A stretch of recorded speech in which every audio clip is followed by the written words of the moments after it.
ይሄን ሁላ ኤርትራን ዘግቶ የነበረ ወደ አዲስ አበባ ቢሄድ በአንድ ቀን ባሌ ጎባ ይገባል። ልንገሩ ብዬ እኮ ነው ይሄ ሰውዬ አይገባውም። ግን ዝም ብሎ ተራ አጋሰስ ስለሆነ አይገባውም። ወታደር አይደለም ይሄ ተራ ጨዋች ነው። እስክስተኛ ነው እንዳለው ተራ ጨዋች ነው ይሄ።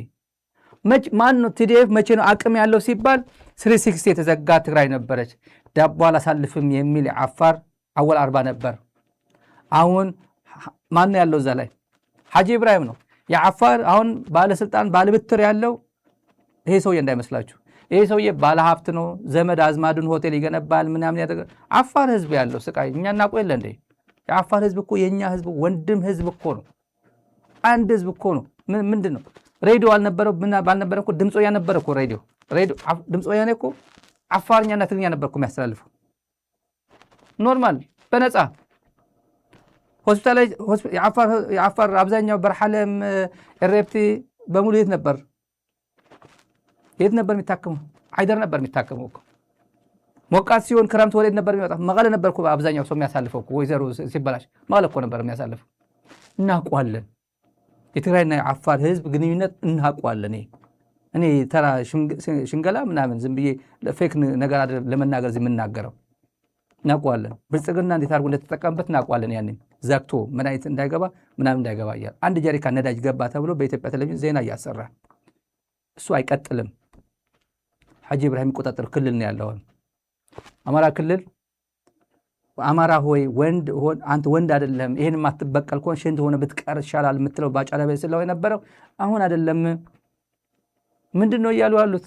ባለፈው ወደ ወሎ አካባቢ የነበረ ስብሰባ እንደዚህ ጁንታ መጣብ ምናምን እየመጣ ነው ተዘጋጅ ሲባል አረ እንቀበላቸዋለን ያላቸው በአንደበቱ ስብሰባ ላይ እኛ ከእናንተ ጋር ድጋሚ የእናንተ አገልጋይልን አይደለም እንትን ሰንበሌጥ እንትን እያለጠፍ እንቀበላቸዋለን እንደሚባለው አመት ባል እንትን የሚበተን እንቀበላቸዋለን ያላቸው።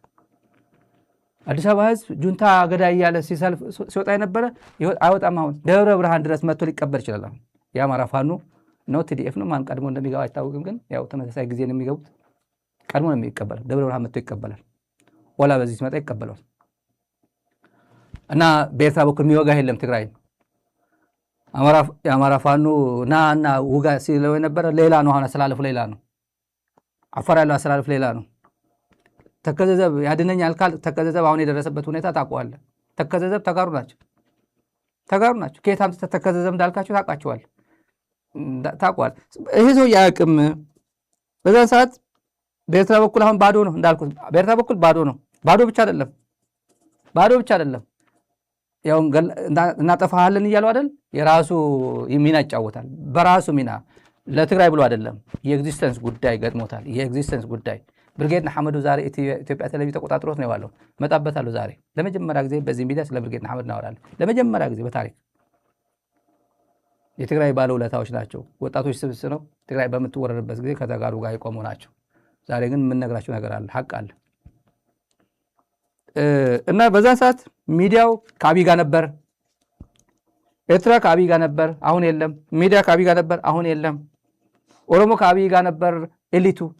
ኤሊቱ ነው እያልኩኝ ያለው የለም። ኤሊቱ አዲስ አበባ ያለው ይሄ ሆዳም አገኛለሁ ብሎ አስበው ሸገር ከተማ አገኛለሁ ብሎ ያሳስበው ምናምን ነበር። ውጭ የነበረው ግን ኦፖዚት ነበር። ውጭ የነበረው ከትግራይ ጎን ነበር። ስቴት ዲፓርትመንት አብሮ ነበር የሚወጣ ከትግራይ ጋር ቪዲዮ ታውቃላችሁ። ተቀላቅሎ ይሄ ምን አይነት ናቸው እየተባለ አዲስ አበባ የነበረው ግን ይሄ ኦቢኤን በሉት ጋዜጠኛ በሉት ዩቲዩብ በሉት አክቲቪስት በሉት ይዘምት ነበር። አይዘምትም። የአማራ ኤሊት የት አካባቢ ነበር በዛ ሰዓት? ኤሊት የሚባለው አብዛኛው ኤሊት አብይ ያደረገ አብይ አሁን ተመልሶ የኦሮሞ ህዝብን የአማራ ህዝብ እንደዚህ አድርጎ ቀጠቀጥ ተመልከት። መጀመሪያ አንደኛ ድጋፍ ሲሰጠው የነበረ ማን ነበር? ኦሮማራ የሚባለው ነው። የታለ ኦሮማራ? የለም። አሁን አገነስ አብይ ነው። አብይ ማስወገድ የሚፈልግ አብይን መበቀል የሚፈልግ ትውልድ ነው ያለው። አሁን እንዳጋጣሚ እንዴት እንደተሰባሰበ ተመልከት። ያው እና ስህተት ነው። እመጣበታለሁ ስለዚህ ጉዳይ። የኦህዴድ ጥያቄና የብርጌድ ንሓመዱ ጥያቄ ተገናኘ። እንደ ሰበር ዜና ዛሬ የሚለው አርሳችን ላይ ዛሬ የገለጽ ነው። ከኤርትራውያን ለኦህዴድ የቀይ ባህር ይሁንታ አግኝቷል። በእውነት ኦፒዲዮ የአብይ ተጋሩ ፈጥሯል። አብይ ተጋሩ ፈጥሯል፣ የራሱ ተጋሩ ፈጥሯል። በኤርትራ በኩል ደግሞ ኤርትራውያን ተጋሩ ኤርትራውያን የአብይ ኤርትራውያን ፈጥሯል። የአብይ ተጋሩ የአብይ ኤርትራውያን የሚባል ተፈጥሯል። አሁን የአብይ አማራ አለ በሙሉ ፈጥሯል። ይሄ በእውነት ጊዜ ደግ ነው። በቃ ማንሰማው ነገር የለም። አንዳንዴ 30 ዓመት ሙሉ መስዋዕትነት የከፈለ ትውልድ 30 ዓመት ሙሉ ማለት መስዋዕት አብይ አህመድ ማን ነው ባጫ ደበሌ ጦርነት የሚያውቀው የሞተ ብቻ ነው ብሏል። ያው እንዴት አድርጎ እንደተገለጸው አላውቅም፣ ግን የሞተ ሰው ነው ጦርነት የሚያውቃት። ሞቷል ሰው ጦርነት ሊያውቅ አይችልም። ጦርነት መጥፎ ነው፣ ሞተዋል። የሞተ ሰው አያውቀውም። ጦርነት የሚያውቀው እና የሀገር ትርጉም የሉዓላዊነት ትርጉም ለሀገር መኖር የሚያውቀው መስዋዕትነት የከፈለ ነው። በአካል መስዋዕትነት የከፈለ ነው። የታገለ ያውቋል፣ ምን ማለት እንደሆነ ያውቋል። ምጽዋ ሄጄ ባለፈው አምና ምጽዋ በሄድኩበት ጊዜ አንዲት ታጋይ ማረሳት ታጋይ አግኝቼ 2-3 ሚዲያ ላይ አንስቻታለሁ እና ሚዲያ ላይ ከሩቅ ነው ያየችኝ። ከሩቅ ጠራችኝና ሰላም አልኳት። ያው ሚዲያ ላይ ስለምታቀኝ ማለት ነው። ታጋይ ነኝ እኔ ድሮ ታጋይ ነኝ አለች። ልጅ የለኝም። ምን ነው ስላት ማህፀን የለኝም አለች። ማህፀን የለኝም ምን ነው? ውጊያ ላይ በጣም ከባድ ውጊያ ላይ ገጠመኝ። ሆዴ ዝርግፍ አለ እንትን አለ። ከዛ አንዴ አጠገቤ ነበረ ከዳኝ። እኔን ከርቶ ወደ ደርግ እጅ ሰጠ። ደርጎች ደግሞ መረጃ ተቀበልና እዛ ረሸኑት አለች። እኔ ግን የኛ ጓዶች መጥተው ወሰዱኝ እና ይሄ ማህፀኔ በአስመራ ከገባን በኋላ በይፋ የተቆረጠው ማህፀን መውለድ አልችልም። ሁሉም የኤርትራ ወጣት የኤርትራ ልጅ የኔ ልጅ አድርጌ ነው የምወስደው አለች። በልጅ ከልጅ የለኝም፣ ግን ሁሉም የሚወለደው ከኔ በኋላ የተወለደ በሙሉ የኔ ልጅ ብዬ ነው የማስበው። ባለፈው 30 ምናምን ዓመት የተወለደ አለች። ምን ማለት ነው ይሄ? ፊልም የሚያደርገው ሰው ምን ያህል ፊልም ሊያደርገው እንደሚችል አላውቅም። ይሄን ኮንሲደር አድርጉና ኦህዴድ የሚለው ኦነርሺፕ ነው። የምን ኦነርሺፕ? አክሰስ አይደለም። አክሰስ ያደርጋል። በበርበራም አክሰስ ያደርጋል፣ በጅቡቲም አክሰስ ያደርጋል። በሁሉም ማት 6-7 ነበረው ድሮ። ዳይቨርሲፋይ አድርጎት ነበር ኢህአዴግ። በጣም ዳይቨርሲፋይ አድርጎት ነበር። በዚህም አሁን አብይ እያለ ያለው የኛ ኢሬቻ ምናከብርበት ምናምን የኛ ኦነርሺፕ ነው፣ የተጠቃሚነት አይደለም። አክሰስማ እያደረገ ነው በጅቡቲ።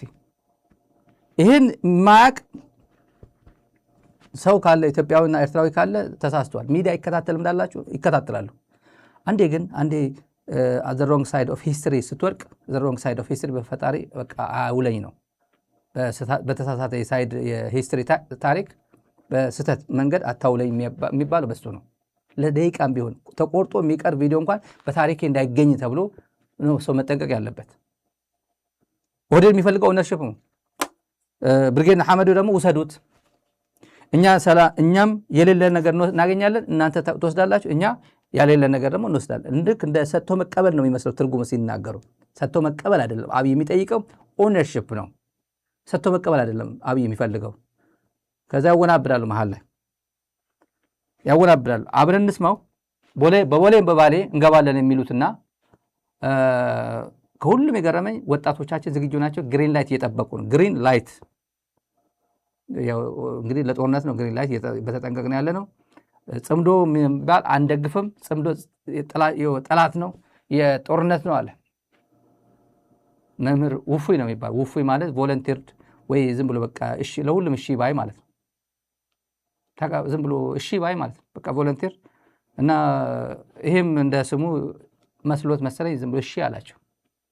ባርበር እናገኛለን በቦሌም ሆነ በባሌ። ህዝባችን አሁን 130 ሚሊዮን ነው። በሚቀጥሉት 25 ዓመታት 200 ሚሊዮን ይሆናል። እንዴት በ2 ሚሊዮን ማህበረሰብ ጥቅም የ200 ሚሊዮን ህዝብ ጥቅም ይዘጋል? ለዚያ በትዕግስት በጥበብ በማስተዋል ኪሳራ፣ ግድያ በቀነሰ ባላስከተለ መንገድ በሰላማዊ መንገድ ለመፍታት ይሞከራል። በባሌም ሆነ በቦሌ እንደተባለው ግን አይቀርም ማለት ነው።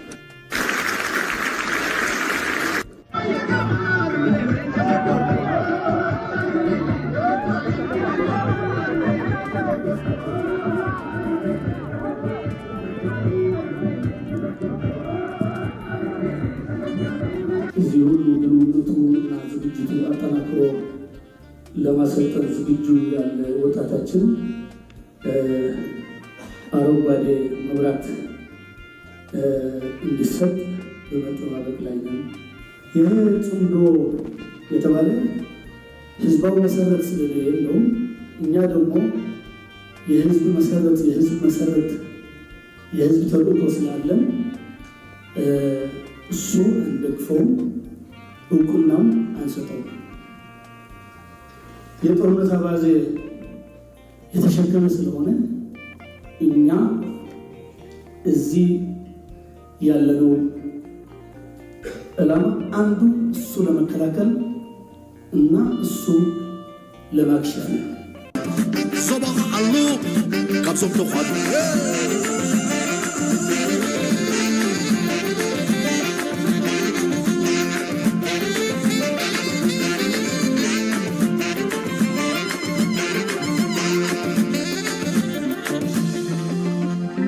እንግዲህ መምህር የሚነግረን ጽምዶን ለማክሸፍ ለማኮላሸት ነው እዚህ ያለ ነው፣ እንዳይሳካ ለማድረግ ነው።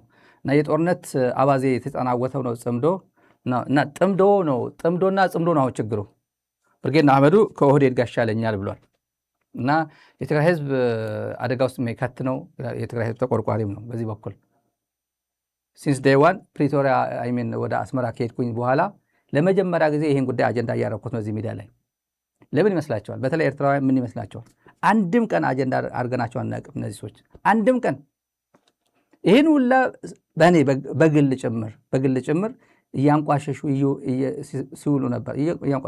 በተለይ ውፎይ ወንድማችን ትግራይ ህዝብን አስጠንቅቋል። ትግራይ ህዝብ በጣም እዚህ ሚዲያ ላይ መድገም አልፈልገው ቋንቋ አስፈራርቶታል። እንበቀልሃለን የሚል ቋንቋ እኔ ሚዲያ ላይ ቪዲዮ ማሳየት አልፈልግም። ዝም ብለን ያለፍ ነው። ዝም ብለን የትግራይ ህዝብ ጭምር ሲያስጠነቅቅ ሲያስፈራራ ማለት ነው። ማለት ትግራይ ውለታ አይረሳም። ትግራይ ኤርትራም የአማራ ፋኖም የአማራ ሚሊሻም የብልጽግናም ኦፒዲኦ በሉት ምናምን በሙሉ ትግራይ ላይ ሲዘምት የኤርትራ ተቃዋሚዎች የኤርትራ መንግስት ተቃዋሚዎች ውጭ የነበሩት በሙሉ ከትግራይ ጎን ነበሩ ስለሚባል ከዛ በኋላ እንደፈለገው ቢፈነጩ ምንድን ያሉ ጸጥ። እኔን ሲያጠለጥሉ ሲሰድቡኝ ራሳቸው ምን እንደፈለገ ያርጉ ግመላን የሚጠጣበት እያሉ ሲወራጩ የነበሩ ሰዎች አንዳንዶች አሁን ቀይ መብራት ቢጫ መብራት ሳያበሩ ውልቅ ብለው እንደ ሀገራችን ማለት ጀምረዋል። አንዳንድ ሲበርሳል ጀምሯል። አሁን እሱ መብቱ ነው። በነገራችን እንደ መብት ነው ጉዳዩ። ኦፒዲዮ ጋር ጠምደ ለኤርትራ በቦሌም ሆነ በባሌ የሚልህ ምን ልታመጣለት ነው? ይሄ ሰውዬ ምን እያለ ነው? በር እናገኛለን በቦሌም ሆነ በባሌ ህዝባችን አሁን በህዝብ ቁጥር እንደዚህ የሆነ ነው። ትመልሳለህ ወይ ነው ብርጌድ ንሓመዱ ይህን ሬዲ አሁን አቅም አለው አቅም የለውም እያልኩኝ እሱ ጥያቄ አይደለም። ማለት መተዛዝ ዶክመንት እየተደረገ ስለሆነ ለትውልድ የሚቀመጥ ስለሆነ እነዚህ ወጣቶች ናቸው። የኤርትራ መንግስትን መቃወም ነው። ሁሉም ይቃወም። ቲፒኤልኤፍ ይቃወማል፣ ብልጽግና ይቃወም፣ ሁሉም ይቃወማል። ችግር የለውም። መለስ ይቃወሙት ነበር ምናምን። ኢትዮጵያውያን እኮ መለስን ይቃወሙት ነበር እኮ መለስን ይቃወሙታል።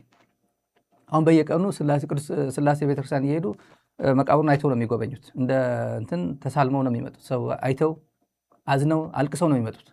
ይቃወሙ ነበር። መቃወም ሌላ ነው። ሉዓላዊነቱ ህዝቡን ክብሩን አሳልፎ መስጠት ግን ለየብቻ ነው። በፍጹም ለየብቻ ነው። ኦፒዲዮ ይሰጣል፣ አሳልፎ ይሰጣል። ጅማ ስጠኝ ብትለው ይሰጣል። በሻሻ ብትለው ይሰጣል። ኦፒዲዮ አይሰጥም። በሻሻ ወርቅ ስላለ አይደለም፣ አይሰጥህም። ሉዓላዊነቱ የራሱ ነው እና ለስልጣን ተብሎ ወይ በእልህ ተጋብቶ እና ትንሽ ገንዘብ ተበጥሷል እኮ አሁን ሰሞኑ የምታውቁታል። በተለይ በኤርትራ ትግርኛ ፖለቲካ ዲስኮርስ ብዙ ፖፑላር ሆኖ የሰነበተው ሰሞኑ የዩኤኢ ገንዘብ ነው። የዩኤኢ ገንዘብ ቅርጥፍጥፍ አድርገው አዲስ አበባ የበሉ ብልጽግና ከሚሰጣቸው በተጨማሪ የዩኤኢ ገንዘብ አለ አዲስ አበባ የተበተነ ለብርጌድ ንሓመዱ። ማን ደረሰው ብሩ ማን እንደገባ አይታወቅም። ብልጽግና ነው ማኔጅ የሚያደርገው የተባለው በብልጽግና በኩል ነው የገባ የተባለው እና አቶ ጌታቸው ወርካም ገንዘብ ተበጥሷል።